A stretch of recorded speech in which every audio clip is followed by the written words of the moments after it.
Welcome. We're very excited to have you here today. We have a special guest, so we're going to get right into it. I'm so glad that you've all had time to be here because I know it is early for her. She's in Hawaii, so she woke up very early for us to be our guest today. So I just want to jump in and I know we have a couple new members, so I just want to do a couple reminders that if you have not yet checked out the content on our portal, you want to start there. We do these special sessions once a month where we have a guest speaker. And I apologize, I came down with a cold, so I have like this weird allergy cold thing going on. So I sound a little manly today, so I apologize.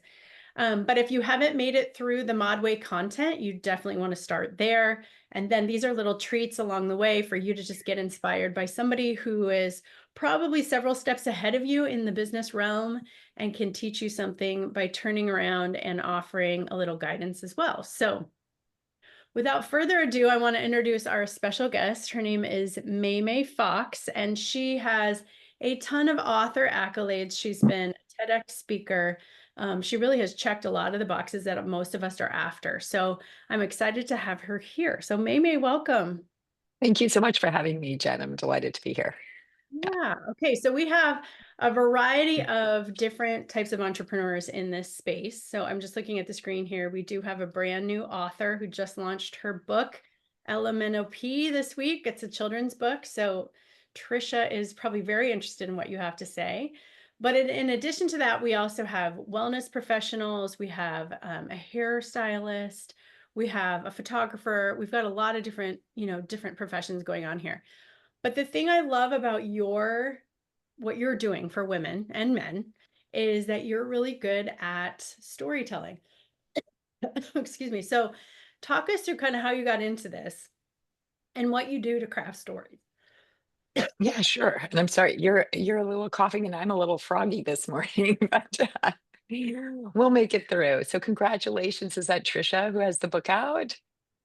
Congratulations. That's awesome. Hi, thank you so much. Yeah, it's been a wild ride, and Jen's been so helpful, and I'm really excited to hear you speak. Great. Awesome. Okay, so my path is sort of funny. I like to say that being a ghostwriter and a professional freelance editor and author chose me. I didn't choose it. Maybe some of you feel that way about your careers as well. But basically, I was lost in my early 20s. I went to Stanford. I graduated. I went and worked at McKinsey and Company, which is a big management consulting firm for 2 years. And I was like, oh, this is not the career for me. So I was just lost in my mid 20s. And a friend who was a doctor who was about 15 years older than me said, "Hey, I know you love to read and write. Do you want to write a book with me?" This is pre being able to Google everything in online courses. So I went to the bookstore and bought a book called How to Write a Book Proposal. And I read it cover to cover, wrote a book proposal, emailed it to everyone I knew, and said, "Does anyone know anyone in publishing who'd be willing to take a look at this for me?" And one friend wrote back, said, "My friend is very junior at Penguin Putnam. She's willing to look at it." So I sent it to her. And about a week later, she emailed back and said, "We never do this. We're buying your book." So that was amazing because me as a first time author, my co author, who is an MD, as a first time author, had a book deal with a big five major publishing house. And out of that, I got an agent, a literary agent. I got other book deals, and this set me on my path of almost 30 years now of ghostwriting, freelance editing, collaborating, book coaching. 2 years ago, I launched my own company called Your Best Selling Book. So I take authors through an 8-week course to learn how to author, publish, and promote their nonfiction book or memoir as a way to build their brand. I often like to say that the brand really has three legs to stand on. You have whatever it is your expertise is, and then you have speaking, and then you have your book. And that's kind of like the perfect trifecta for building a coaching or consulting business. Um, so that's what I've been doing. And I also do private book coaching, and I've written my own stories. I contributed to Forbes for almost a decade. And I've done a ton of writing for Huffington Post and magazines. And yeah, that's kind of my story in brief. Well, I love several things. But first of all, I also love that with all these thought leaders that you work with, that they also have to have a way of promoting themselves. So Maymay is an adopter of ModLink as well, which is really cool, and how we connected. And I have presented to her group as well. So it's cool to see this all come together.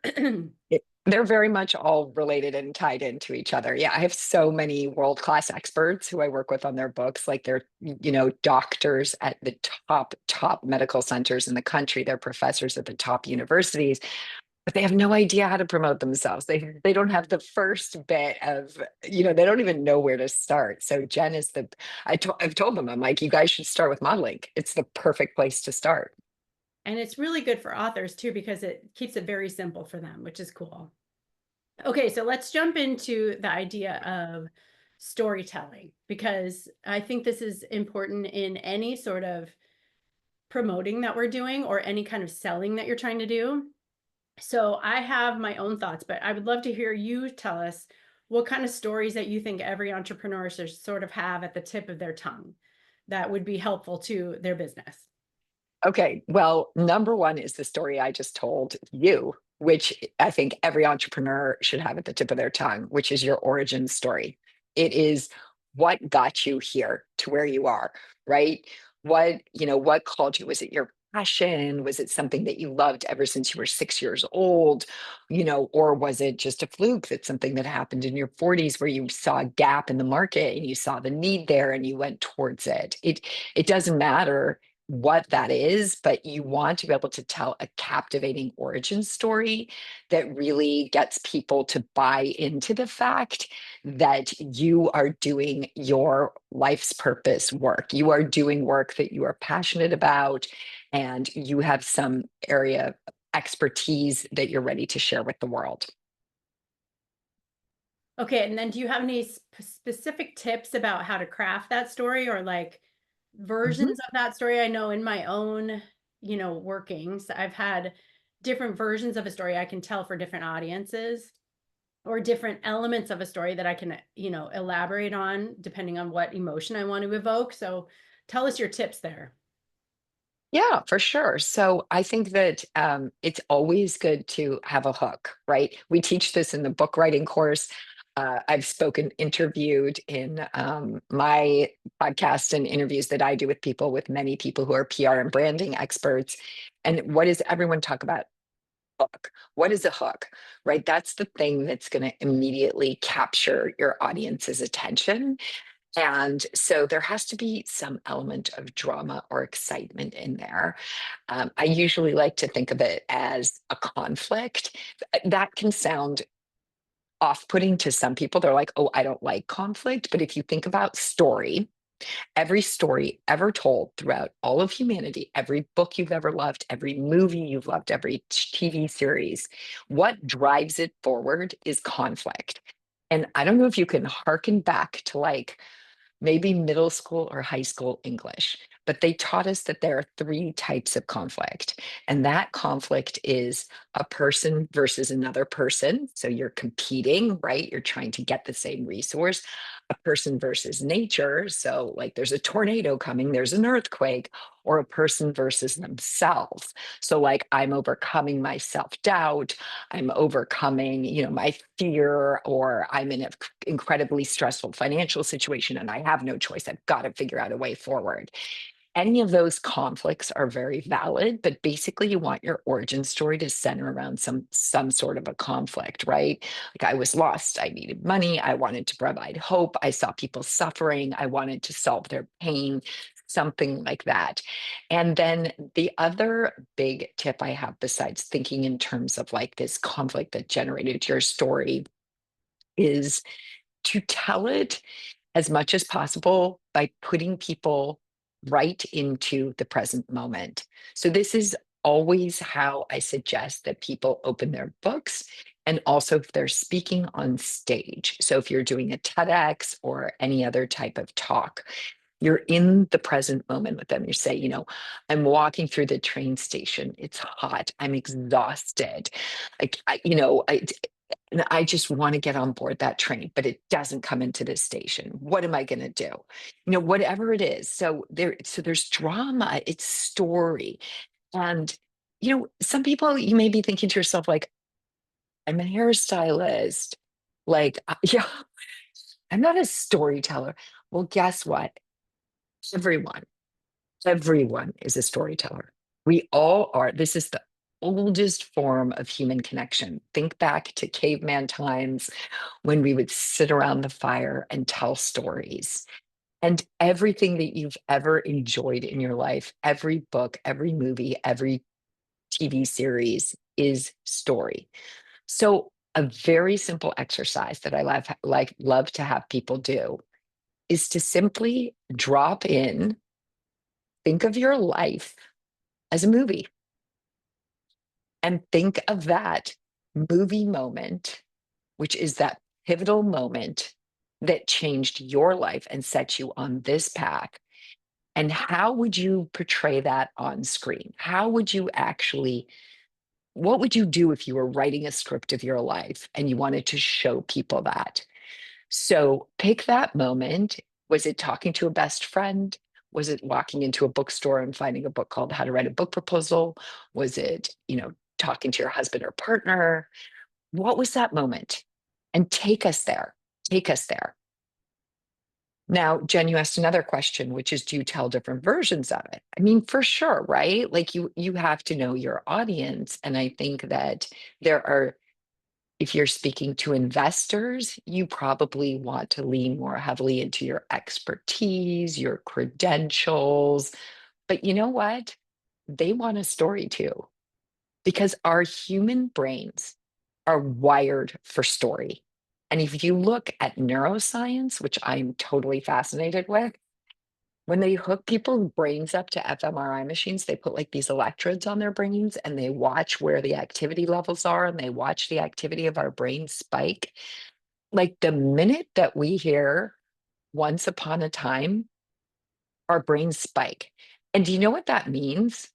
That means we're paying attention. And we live in a modern era where there is so much competition for our attention. It's called the attention economy, right? You've probably heard that phrase before. The attention economy. Everything is grabbing at our attention. YouTube videos and Snapchat and our cell phone beeping and blah, blah, blah, and meetings and running around. And so, what you want is to capture people's attention. And the way to capture their attention is with a story. And that's true even if you're speaking to a room full of venture capital investors. It is, they still want story. Oh, I wholeheartedly believe everything you're saying is so relevant today. And I think for this group in particular, the two places that you're going to exercise this most often, from what I know of all your businesses, is in your emails, because the same things apply. And you'll notice even in our weekly boost emails, I'm constantly telling stories at the beginning to capture your attention. So thinking through, and I actually think in stories now, like when I'm trying to make a point, I try to think of a story that goes along with it that would be relevant to a woman entrepreneur. So that, and then I think everything that May just talked about, from the hook to, sort of thinking through the story arc, which if you want a good book on that, I don't know, maybe if you like him, but Story Brand by Donald Miller is a great story telling, like learning how to put stories into your business. And it follows the idea that, in Disney stories, there's always this story arc where we see the hero that has to have a problem and then overcomes their problem with the help of a guide.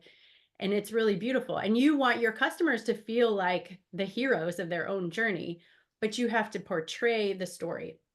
I say a lot of times, especially when we're trying to sell something, we have to paint the picture. And I think storytelling is really how we do that. So this is also going to happen and apply to your social media, because a good hook, that kind of present moment speak, is also when our Facebook posts, our Instagram, reels, when they captivate somebody, is when they can see themselves in the story of your reel or your post.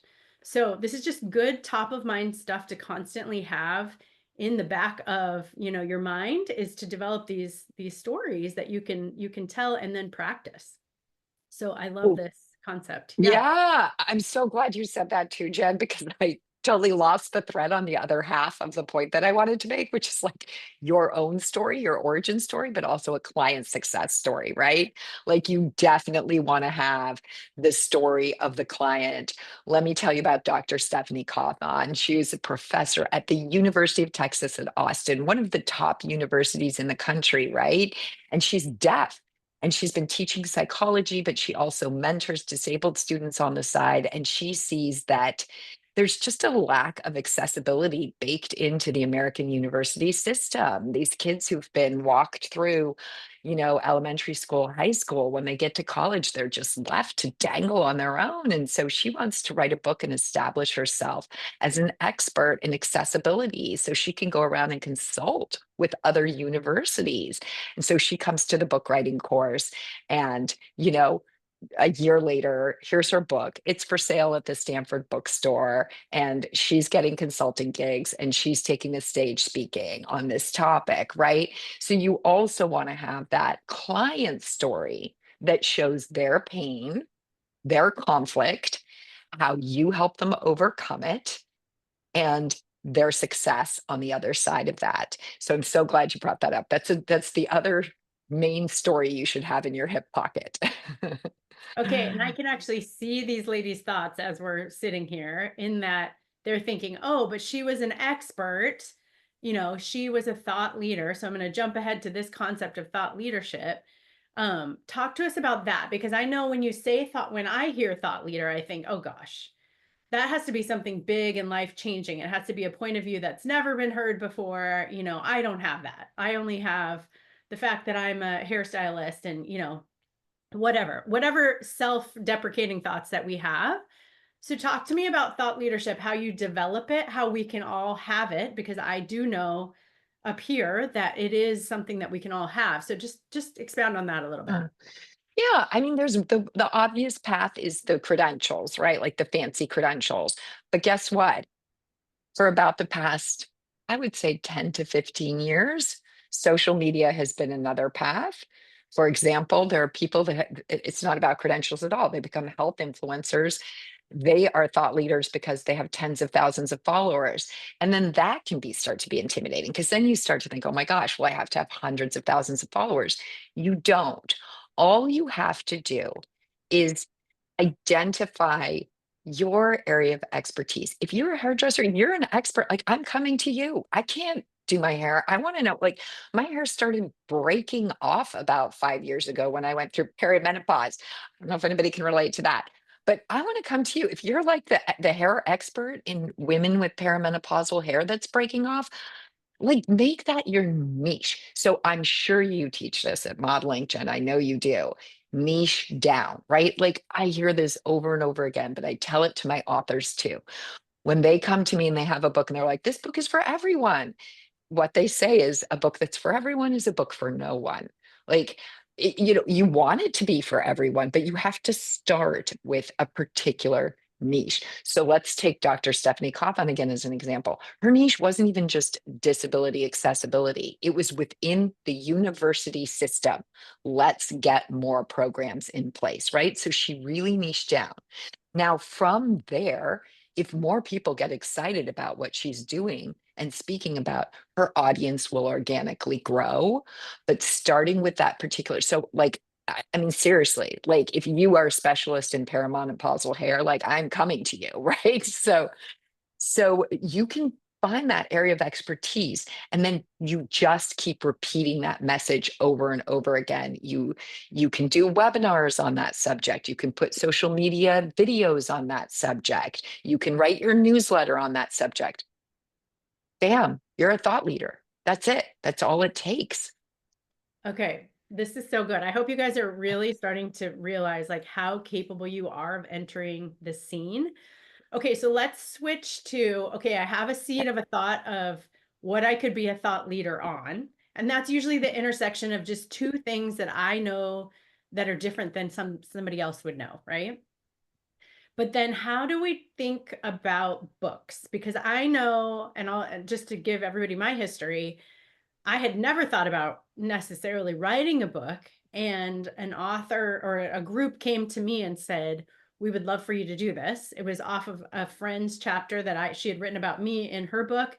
And then they came to me and said, we would love for you to write something.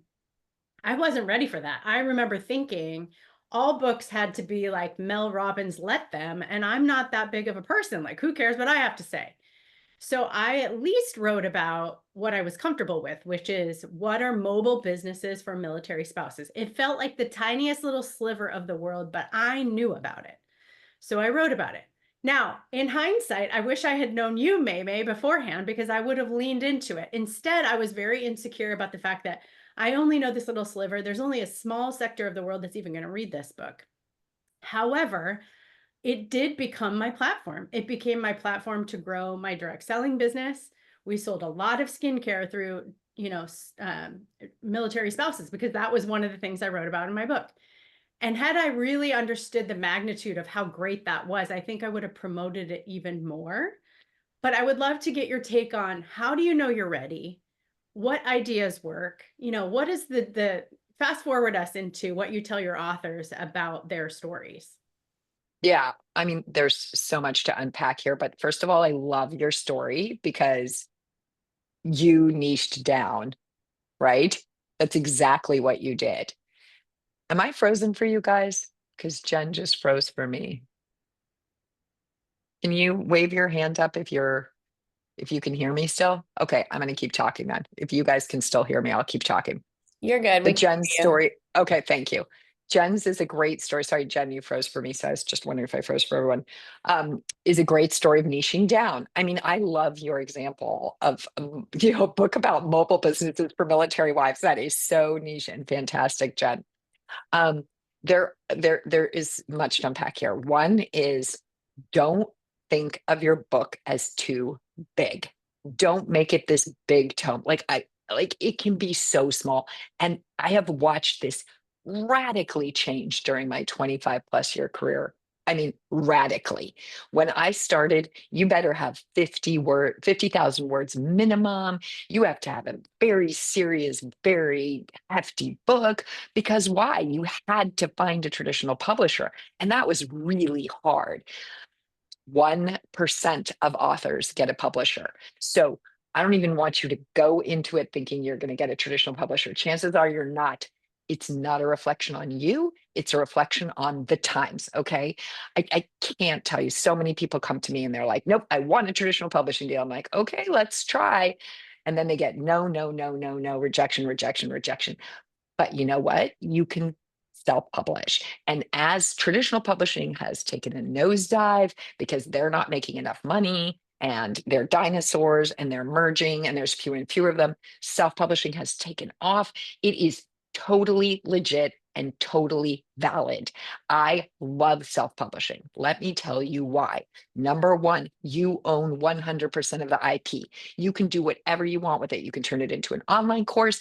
You can put it all up. You can sell it. You can give it away for free. Now, this is the second point, because this is the giving it away for free part. Many people write and publish their books only to give it away. They don't even charge money for it. They give it away on Book Blurb. They give it away through Sparkloop. They give it away through their newsletter as a lead magnet.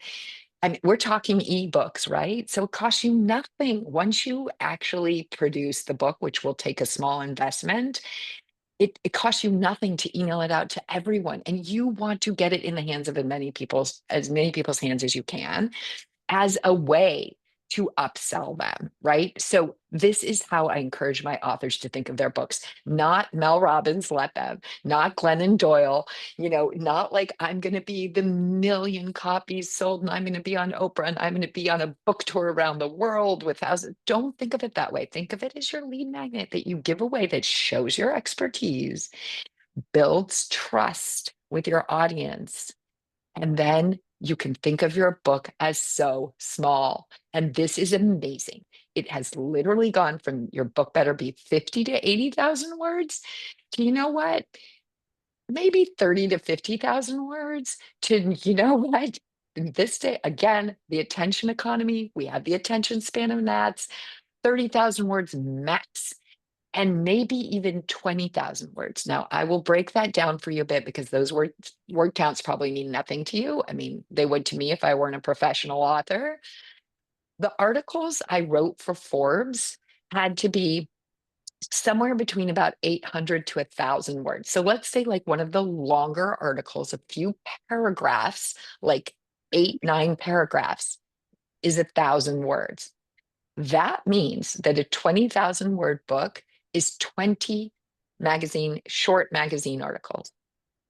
That's a book. Are you kidding me right now? That means if you have a newsletter, once you've been doing your newsletter for about a year or two, you have a book's worth of content. And now it's changing even more because seriously, like 2, 3 months ago, I read an article in the New York Times that was talking about the popularity of mini books. Mini books are like 10 to 15,000 words. I mean, we're talking like essentially a long pamphlet. That can be your book. People don't want to read something long. They're not going to read it. Here's another little secret I'll tell you guys. 90% of readers only read your introduction. That's it. They don't read your book. They don't read it. So don't slave away over some masterpiece and agonize and put 5 years of your life into it when you can just crank something out in a year, get it out there, have it be your lead magnet, build your thought leadership, I love to say the word authority has author in it. And it's just there. It's out there in the world. And if you self-publish, final bonus, you can edit it anytime you want. Like if it's something gets out of date, change it. If you don't like something you wrote, change it. If you have a book with a traditional publisher, you can never change it once it's out there. So I really encourage you to think of it as something very and I love Trisha that you have a children's book because this is a whole new movement too. And maybe you know more about this than I do, but lately I've been learning about people doing children's books for adults. And this is a whole market. So it's basically taking your message and instead of turning it into a 15,000, 20,000 word short book, you turn it into a children's book. You can, I don't know how you guys feel about AI, but I'm going to throw out the elephant in the room. You can use AI to help you do the illustrations. And you could have a children's book out. And I do actually encourage my authors to collaborate with AI as we write our books as well. It's a way to fast track you. We can talk about that too if you want to get into that, but that might be a going off on a tangent. But that's it. So, the main thing is to just not, it's not so big, right? It's small, it's manageable, it's digestible. If it's a hit, if your book is a hit, if it's a success, if people love it, write another. I love Don't try to this. put your whole thing. Yeah. Yeah, I love this because, so many things with technology have become democratized, and now books are one of those things. exactly. Everybody is eligible to write a book, you guys.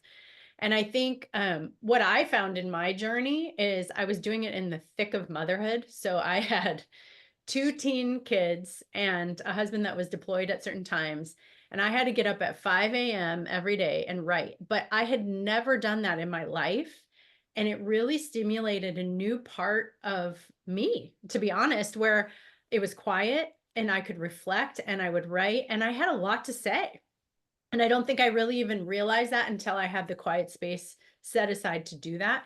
And even since then, I still have a note in my phone that is written that I have ideas of what future chapters would be because I just have a lot of thoughts that I, have inside me all the time. And so I have different chapters that I still kind of like add little tidbits to. But it is a really interesting personal development exercise to be able to self-reflect your ideas into a writing, whether that is 10 to 15,000 or more. But I think I'm remembering how much I loved this process and what a really neat thing it was for me. So I'm excited for you, to share a little bit more. And I would love for you to walk through the process because I knew nothing about how it was going to go when I signed on the dotted line and said, okay, I'm going to do this. And it was very fast for me. I think from beginning to end, I wrote in 4 months. I know for Trisha, that was a little bit longer, like years process. But I would love for you to walk through how you take authors through, because I think that demystifies how scary it can be. And like, I know you give guidance as well, which is really reassuring. Yeah, for sure. And I love that you said that about like, it doesn't have to be a book. I mean, that's what I teach, but it can be newsletters. And I do think that part of the juiciest, best part is the personal development side of it. I mean, like I tell people, it's like worth 2 years of therapy to write a book. Like, you will dive into that stuff. You will understand yourself better. You will make connections that you didn't see before. I guarantee it. And this has also been proven in the neuroscience research. The neuroscience research shows that writing our story forms new neural pathways, helps us heal trauma. Therapists use this as a tool to help heal trauma. And it really is true. So it is powerful from a personal development angle. And I love that you found that on your journey, Jen. So when in my course, I start people with the what I call vomiting words on the page. So this I think is really important. So many people start their journey to blogging or a Substack. Sorry, I haven't even brought up Substack, a very popular blogging newsletter platform now, with like, oh my God, I have to have my whole plan in place, right? Like, I don't know if you're like me, I'm a planner. So it's like, I better have the whole thing laid out and ABC. I say, don't do that. Just throw that away, because that's also where your mind is going to start to play tricks on you and slow you down and say, I can't do this. And who am I to do this? Imposter syndrome, all that. Just start with vomiting words onto the page. Just let it all flow, and don't edit yourself at all. And don't worry about where it's going, and don't worry about how to organize it. And what are those words you're going to vomit on page? Is those movie moments. So start to think of your life in movie moments, the scene in a movie, the scene in your favorite TV show that shows the moment you embarked on that journey, the hardest moment, the most challenging, the low point, the victory, the lesson that you distilled, where you are now. Think of the client stories. Think of a few of your clients, because most of us, we have some kind of clients, right? Whether we're a coach, a therapist, a hairstylist, a finance expert, you have a client. Think of some of your client stories. Start to write those down. And don't worry about breaking confidentiality, because what you're going to do no matter what is change their name, their age, and their identifying details. So you might put them in a different city, you might change their career, but you're going to, unless they want you to highlight them and profile them, that's another topic. So just start writing those stories down. Just start to put those up. It's very therapeutic, and you don't want to stop those words from flowing. So that's where we start. We start with vomiting words on the page in these little movie moments. And if you can begin to then, a couple of weeks in, start to think about the structure. And this is where I really begin to lean hard into AI. I mean, you guys, I was teaching the first cohort of my course, Your Best-Selling Book, when ChatGPT came out. And at first I was terrified. I was like, oh my God, this is going to ruin my entire career. Like, who needs a writing coach? Who needs an editor when you have AI? Well, 2.5 years in, that is not the story at all. Like, people definitely still want help writing, but AI is a great buddy to have on your team. And one of the things AI is amazing at is structure. I mean, my gosh, you could input just a couple of paragraphs about who you are and what your book is about, and ask it to generate a simple table of contents. And you could say, generate 5 different versions. There it is. And then is where the human discernment comes in, because then you don't want to just take what it spits out verbatim. You want to think about it and say, okay, which of these do I like best? I'm going to take this part. I don't like that part, but it's really, really helpful. And now you can start to structure your book or your blog even with those movie moments plugged into, okay, where would that fit into this structure? Where does this fit into this structure? And then you can use AI to help you write it. So I'm giving away all my information right here for my entire course. But I basically, I've told so many people have loved this tip, which is to use dictation. Do any of you guys use dictation right now? Do you use a software like Otter AI? Dina, you had your hand up. I mean, Yes, but I'm from the South, so it gets interesting sometimes. doesn't always understand you. No.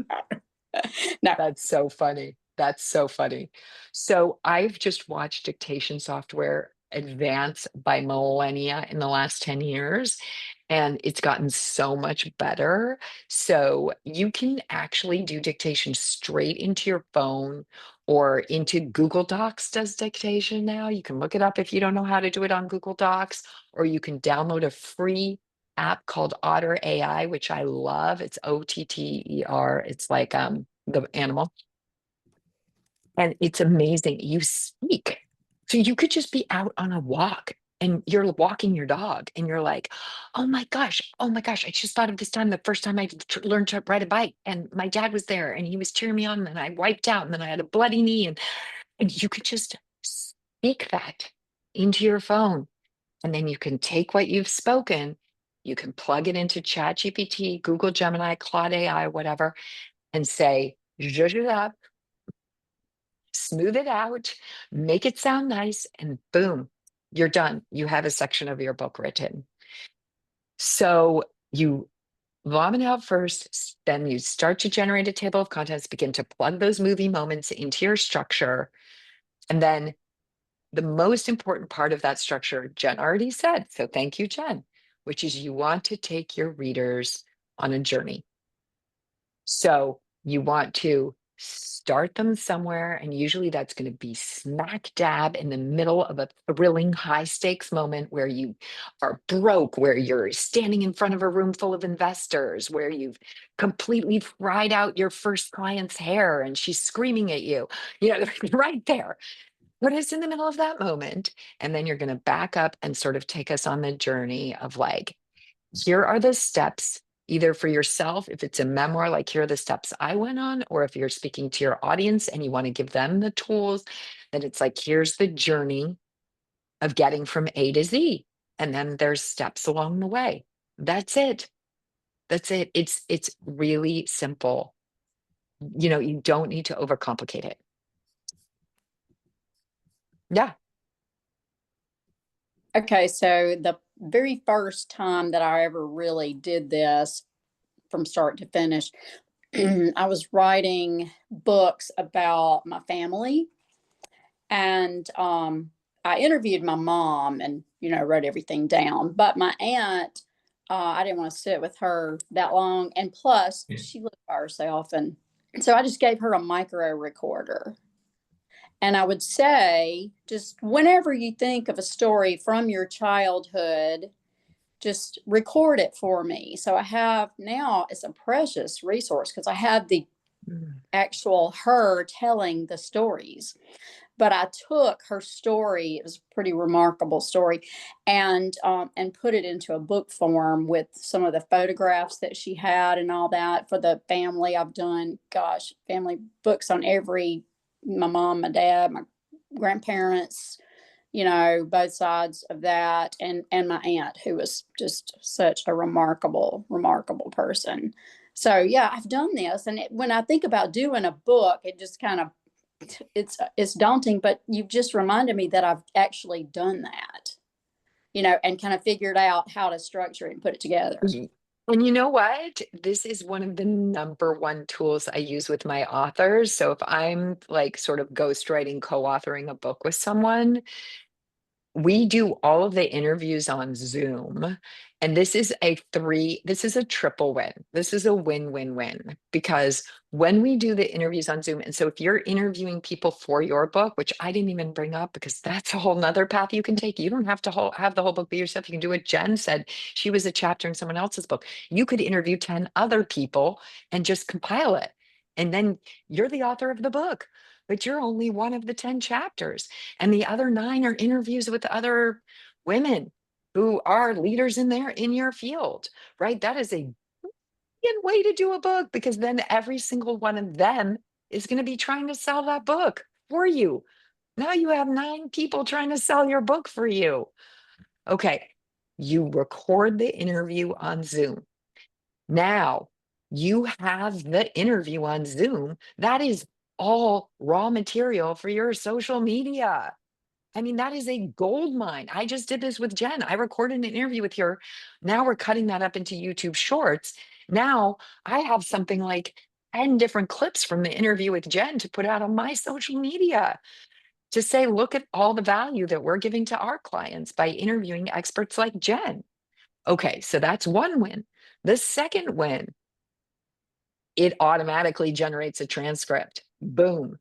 There's a chapter of your book right there, already done for you. All you have to do is take that transcript, feed it into AI, and you have a chapter of your book. You're going to have to edit it some. It still requires human effort. Thank God. I'm not out of a job yet.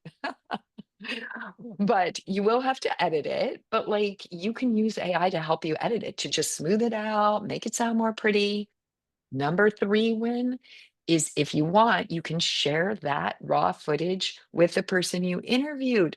Now you've asked them if you can interview them for the book. They're already feeling like, oh, aren't I special? Right? Like, you are building their ego. You're doing them a favor. It is not, pretty much anyone that you ask to interview for your book is going to say yes, because it's free press for them.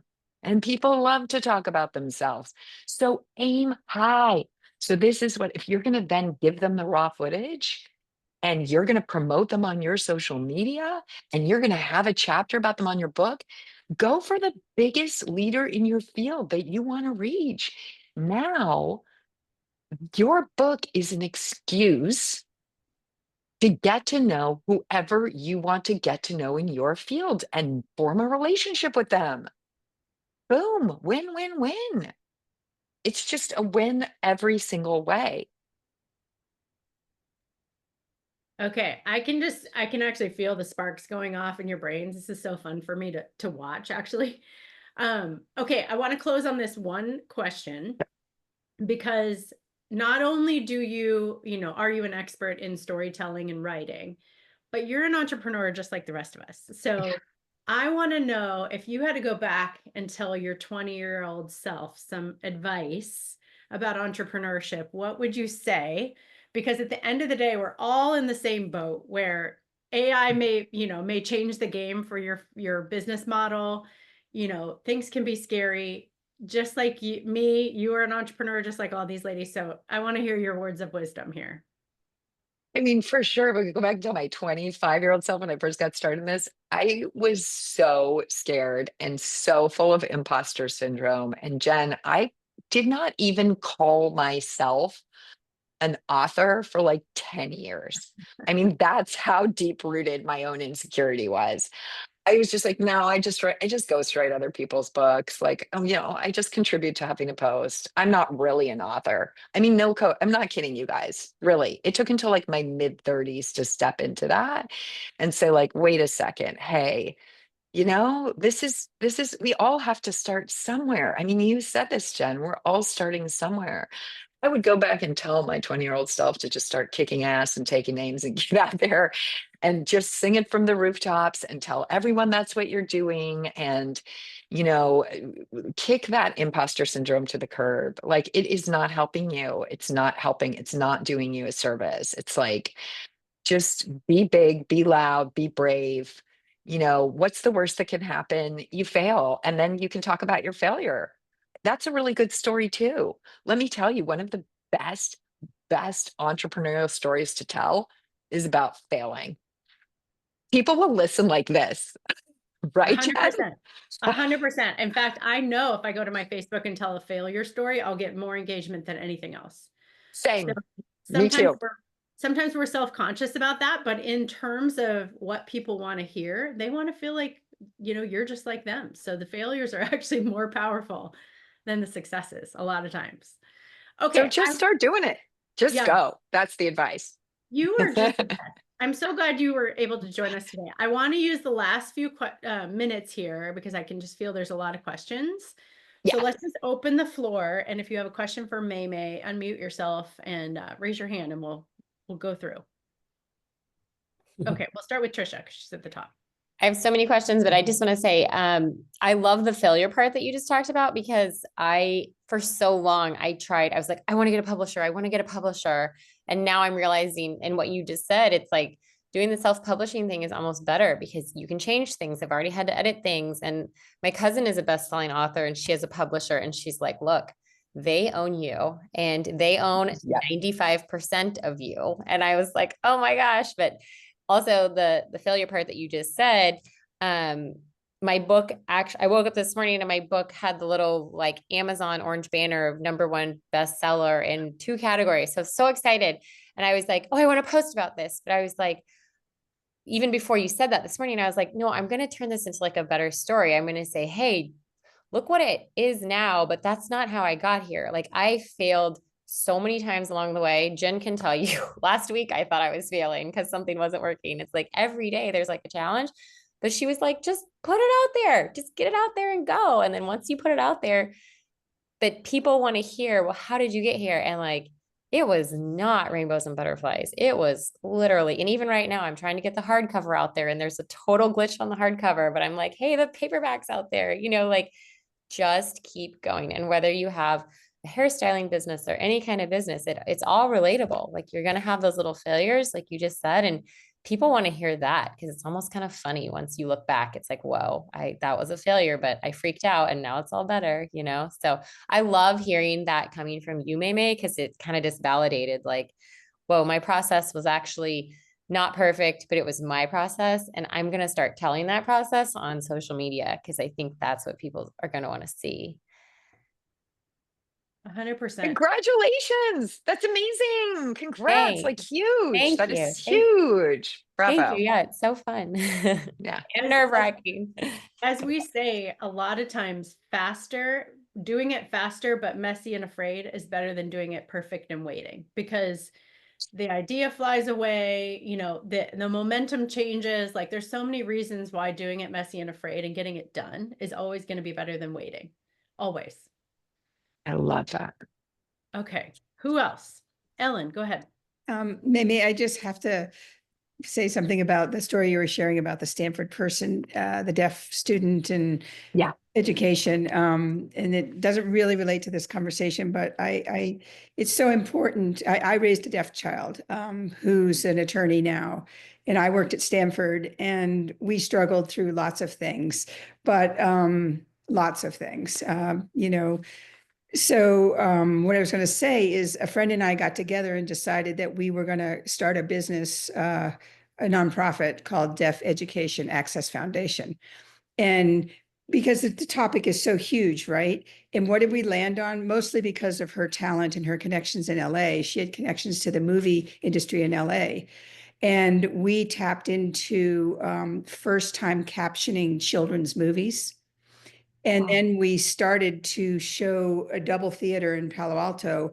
One side was kids captioned and the other side was adult captioned movies. And it was I haven't thought about it for a long time, but our first movie showing was 900 people in line who were all deaf. And we would walk up the line and talk to them, and we were fundraising, but we got jackets signed by Tom Cruise. It was just an amazing experience. But we were thinking small, like we want our kids to go to the movies. Like I had 2 other hearing kids, right? And it was no fun for my daughter to go to the movies. It was one of the best things I've ever done. So just kudos to your friend, and happy if you would ever connect me with her, because I've got lots of stories from back when things were really hard. My daughter was born in the 80s, and even the technology of hearing aids, and she has a cochlear implant. That technology was limited by the FDA that you could only hear from one ear if you were a kid, not 2 at that time. But one was better than none, So I appreciate that. But the thing that I got from your talk, which is a lot, is start really small. Like I really like the discussions about the arc, the arc of the story, and also how motivating pain is, your own pain, and I always think about, I'm a retired nurse practitioner. So now I have done skincare stuff for 10 years, and I really love it because I loved it when I was 16. And I have to remind myself that it's so easy for me to talk about how vicious skincare products are to people who have sensitive skin, right? So I have to think small and not worry about the big picture because I struggle with the social media part. But thank you. This was very inspiring. Good. Absolutely. Well, I just wanted to say too, if you ever decide to write a book, Ellen, that is a movie moment right there. Like I had goosebumps. And literally it's about going to the movies. I love that. It is, there you go. I There's mean, a yeah, scene we in had your book. an adult man. Maybe even the opening of the whole book. It might be. I don't know, but it depends Yeah. what your book is about. But that is a beautiful example of a movie moment right there. We had people in the Yeah. line who were adults who cried because they said, "This is the first time I've gone to the movies in my life." Amazing. Like, That's amazing. It's amazing. thank you for your Congratulations to you. thanks.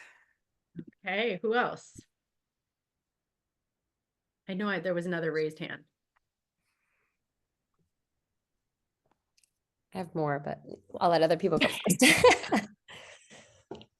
Okay, go ahead, Trisha.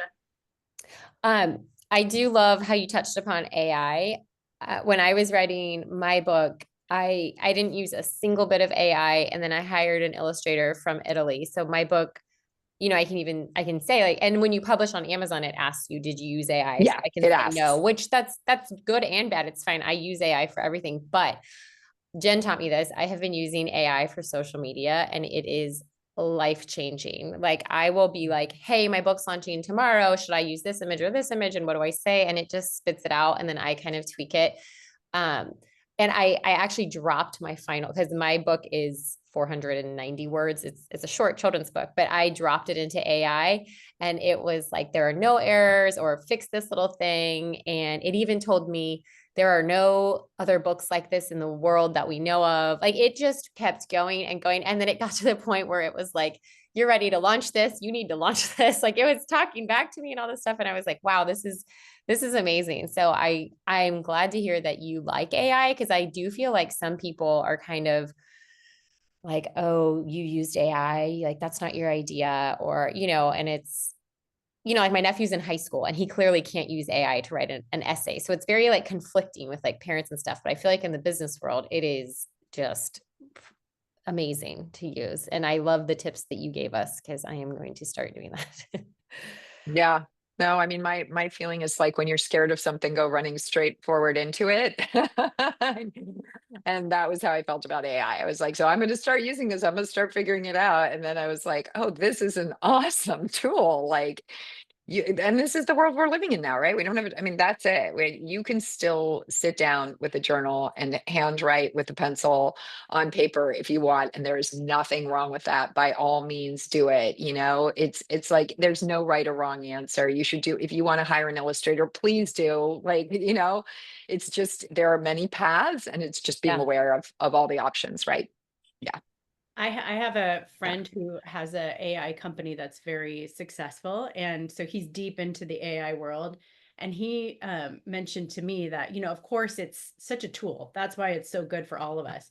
But at the same time, it makes the human discernment that much more important, which I think with storytelling is the element that will never be replicated all the way by AI. So while you can Never. structure and speed up a lot of things, the movie moments you're probably going to still dive into with your human element, and that's what's going to make for a good combo of using technology and also telling your story. That's it. I mean, you know what? I have two stories, but I'll quickly share because I know we're running out of time. But so since AI became mainstream and people started using it, I had one book coaching client who came to me and said, I have a 60,000 word book. I want you to help me up level it to like New York Times bestseller level.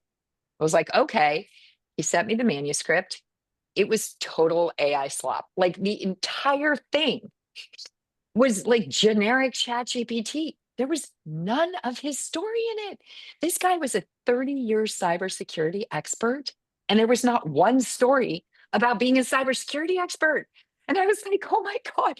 So there are no movie moments. So like AI cannot tell your story. It cannot tell the story of the time you wiped out on your bicycle. It cannot tell the story of standing in line with those people waiting to see the movie that they saw for the first time when they were 30 years old. Like you can't tell those stories. So I was like, you got to get your stories. You got to dive in for your stories. And it is the combo.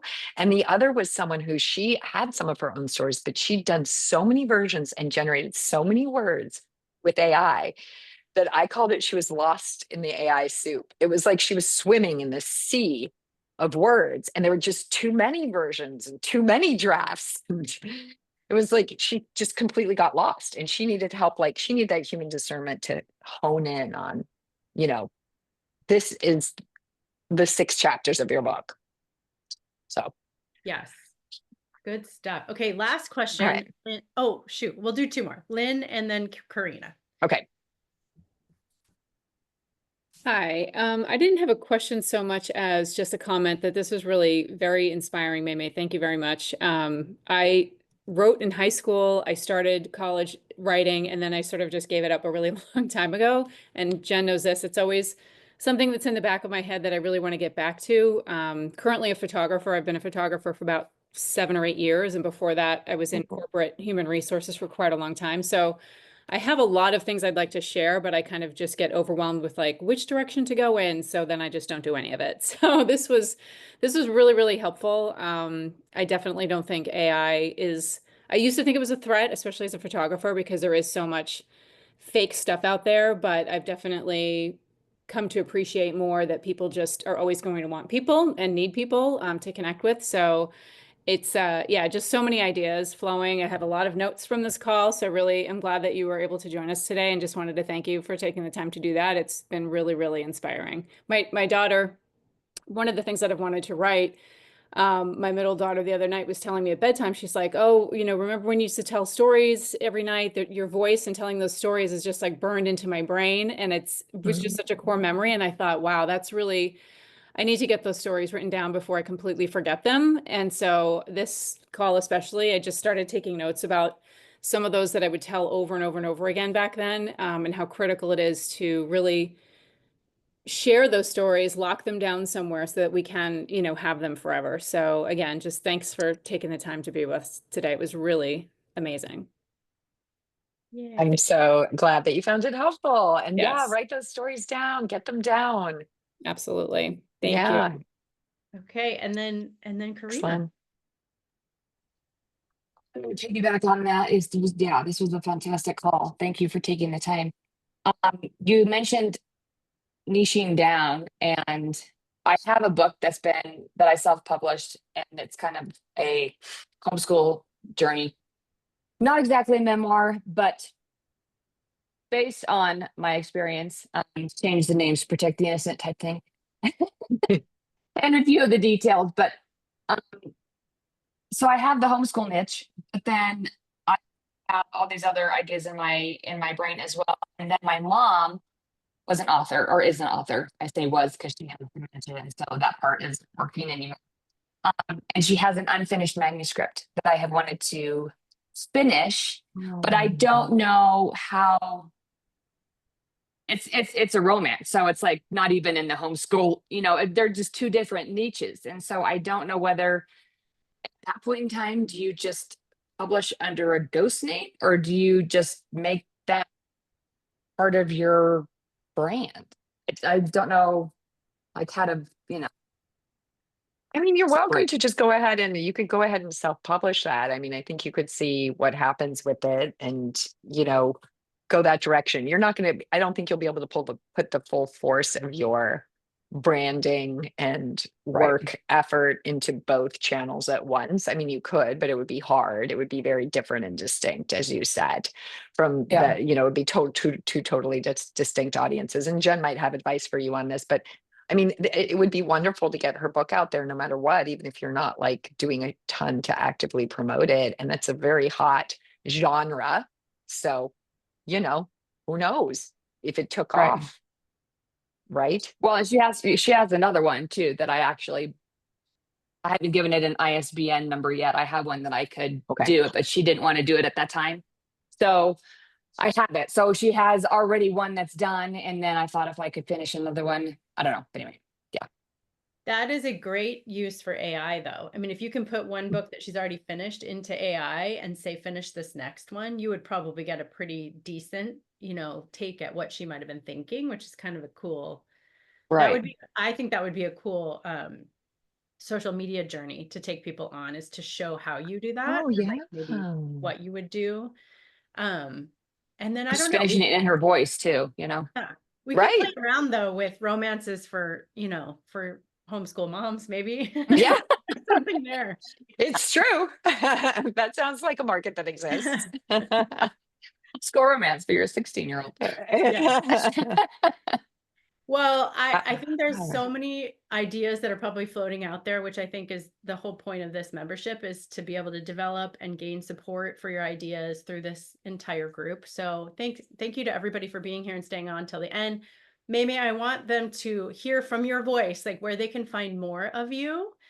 And then I would love for all of you to grab your cameras and take a picture and then tag Maymay and tag my ModLink, aw. just to give a little testimonial to the fact that this was really helpful to you today. But go ahead, Maymay, tell us where they can find you. Oh, thank you, Jen. I love that idea. What a brilliant idea. Well, I already put in the notes how you can subscribe to my newsletter, but if you go to writeyourbestsellingbook.com, you'll see.